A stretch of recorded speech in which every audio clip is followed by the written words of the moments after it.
nosso Senhor Jesus Cristo, segundo São Mateus. Naquele tempo, Jesus foi para as margens do mar da Galiléia, subiu a montanha e sentou-se.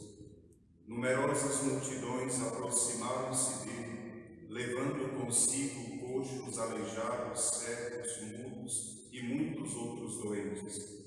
Então os colocaram aos pés de Jesus, e ele os curou.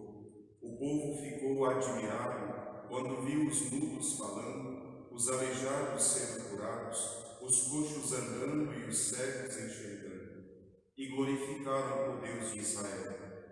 Jesus chamou seus discípulos e disse: tenho compaixão da multidão, porque já faz 3 dias que está comigo e nada tem para comer.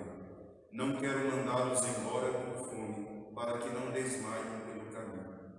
Os discípulos disseram: onde vamos buscar nesse deserto tantos pães para saciar tão grande multidão? Jesus perguntou: quantos pães tendes? Eles responderam: 7 e alguns peixinhos. E Jesus mandou que a multidão se sentasse pelo chão. Depois pegou 7 pães e os peixes, deu graças, partiu-os e os dava aos discípulos, e os discípulos às multidões. Todos comeram e ficaram satisfeitos, e encheram 7 cestos com os pedaços que sobraram. Palavra da salvação. As palavras do Santo Evangelho perdoam os nossos pecados. Santo anjo do Senhor, Deus e nosso Pai, se agir em a piedade divina, sempre me mede, me protege e ilumina. Naquele dia se dirá: este é o nosso Deus, esperamos nele até que ele nos salvou. Este é o Senhor, nele temos confiado. Vamos alegrar-nos e exultar por nos ter salvos. Filhos, de novo eu volto ao tema da esperança. Nós sabemos que o advento, a igreja dá exatamente para esperar esta vinda de nosso Senhor, primeiro na nossa alma pela graça, e depois a sua vinda final no fim dos tempos, onde Isaías já profetiza: naquele dia nós nos alegraremos, exultaremos, porque nosso Senhor prometeu o que ele cumpriu. E para quem se lembra da semana passada, a esperança é exatamente a virtude que nos faz crer nas promessas dele. Hoje eu queria falar sobre a carência da esperança, ou a chamada desesperação, desespero. Nós sabemos que a infidelidade, ela nasce da nossa falta de fé na verdade que vem de Deus.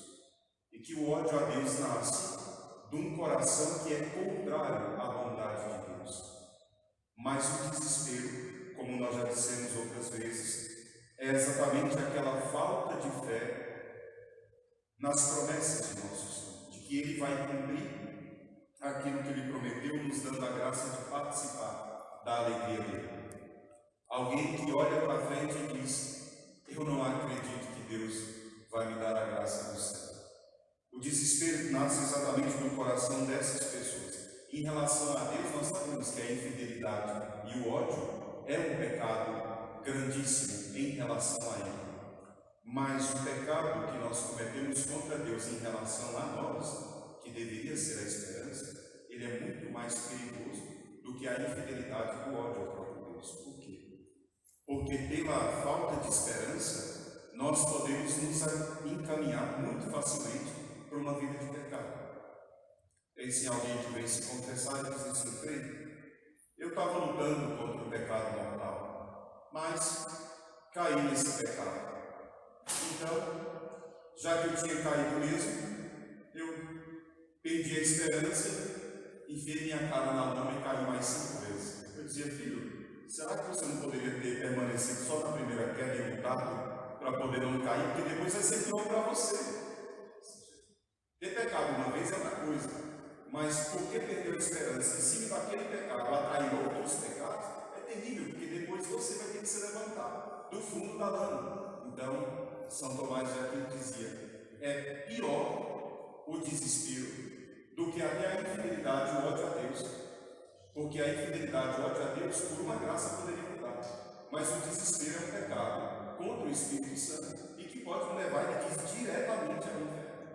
Quando eu começo a acreditar que nosso Senhor já não tem mais para mim nenhum tipo de bondade guardada, por quê? Porque simplesmente ele não vai ser fiel à promessa dele. Nosso Senhor falou que ia me ajudar, não ajudou, eu caí e agora eu vivo aqui na lama. Portanto, é muito perigoso o desespero, porque exatamente aqui nós nos afastamos do bem, das boas obras, e começamos a cair em tantas obras, em tantos desesperos, ao ponto, São Tomás de Aquino diz, ao ponto de cair numa vida desenfreada de vícios. No fundo, quem conhece as almas como nós pais, pela missão que Deus nos deu, nós sabemos que uma vida cheia de pecados, uma pessoa afundada no pecado, no fundo, é um ser desesperado. É alguém que não confia mais em nosso Senhor. Então, se você não confia em nosso Senhor, tudo cai por terra. Vai confiar em si mesmo. Você não dá conta de viver nem a graça nem um dia. Então você cai uma vez, cai duas, cai três, e vê que não tem como mais sair daquilo. Então, São Tomás diz, cai numa vida desenfreada de vícios e retrai toda a boa obra. Porque, claro, se uma pessoa vive no meio de muitos pecados, por mais que ele faça o bem para alguém, ele não sente esse bem.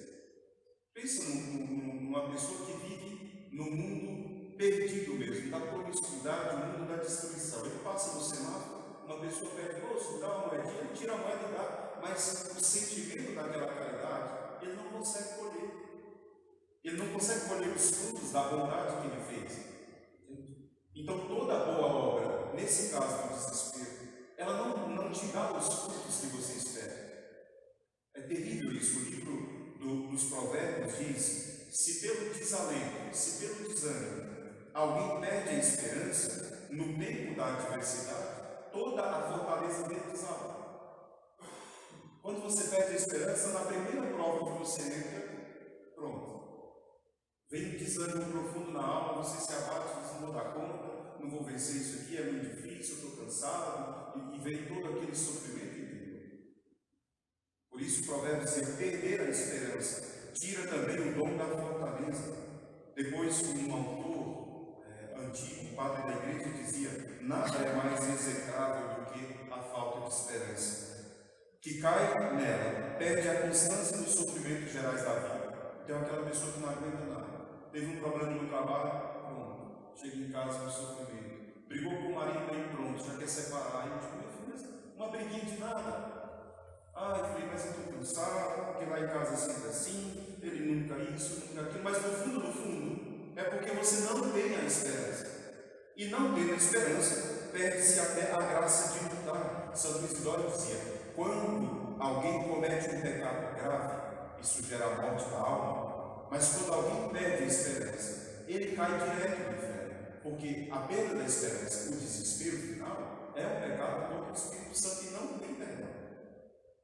É o que nosso Senhor diz: um pecado contra o Espírito Santo não pode ser perdoado.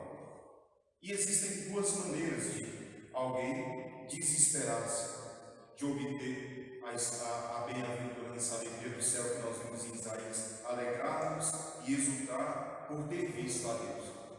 Existem dois modos, São Tomás diz.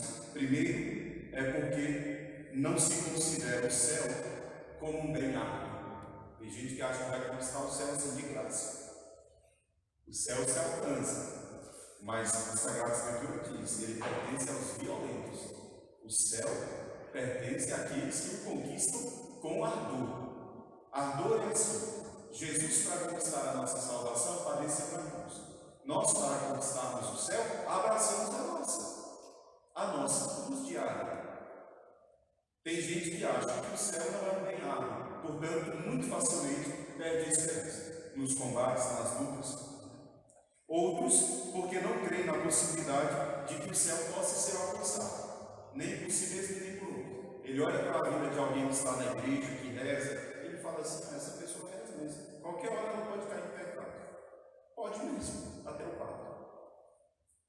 Tem 10 anos que eu sou ordenado. Amanhã eu posso cair em pecado.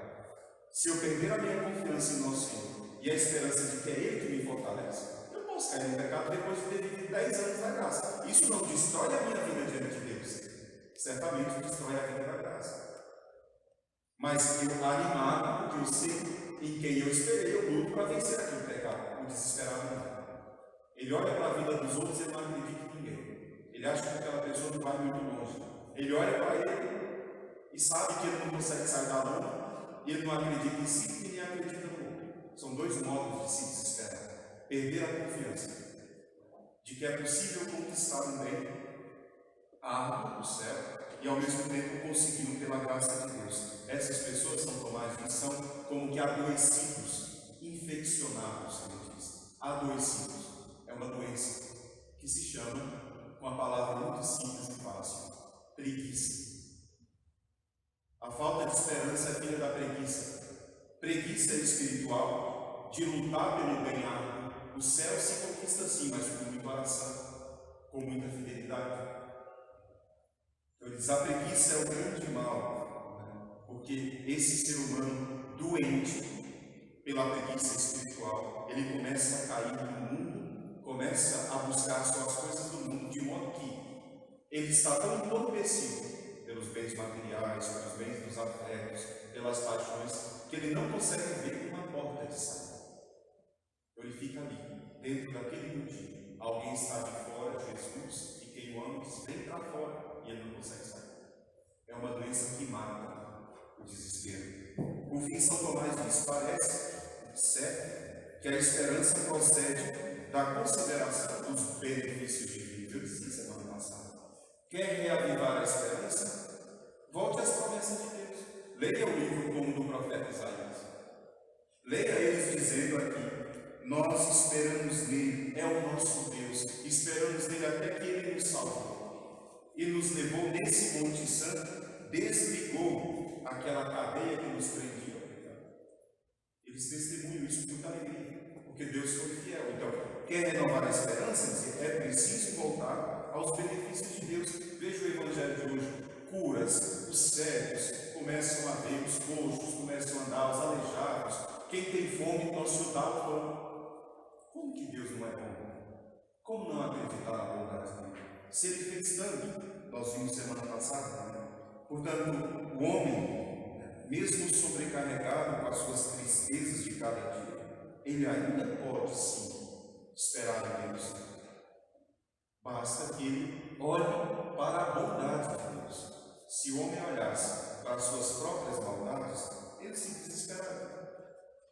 Termina. Um dia, Santa Faustina, achando que era muito santa, porque ela tinha uma tentação grande de orgulho espiritual, ela achava que era muito santa e foi falar para Nosso Senhor para deixar. Ela vê os pecados dela. Ela queria ver os pecados para se converter. Tá bom. Nosso Senhor deixou. E ela começou a chorar e se desesperar. E Nosso Senhor disse: por que você está chorando? Foi você que pediu. E saiba, isso ainda é nem 1% dos seus pecados. Nosso Senhor não nos deixa ver quais são nossos pecados para não tirar a esperança do nosso coração. Então, creiamos na bondade dele, já que não conseguimos acreditar na nossa força e na nossa santidade. Nós acreditamos na dele. Ele é quem nos salvou. Ele é o nosso Deus, como diz Isaías. Louvado seja nosso Senhor Jesus Cristo. Ave Santíssima.